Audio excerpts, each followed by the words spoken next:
اور ہم یہ چاہتے ہیں کہ جو جنون جیتا ہے ہم اس کے لیے بھی آواز بلند کریں گے.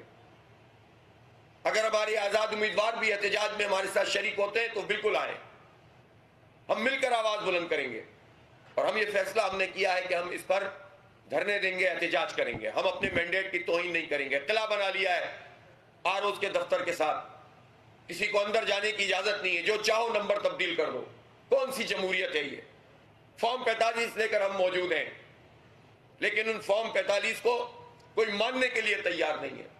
ہم شہر بھر میں جیتے ہیں الحمدللہ, یا پی ٹی آئی جیتی ہے, کہیں وہ زیادہ کہیں ہم زیادہ, لیکن ہم دونوں کا راستہ روک کر کسی تیسری ایسی قوت کو جس کو 5% بھی لوگوں نے ووٹ نہیں ڈالے ہوں, اس کو جو مسلط کیا جا رہا ہے, یہ بدترین صورتحال ہے.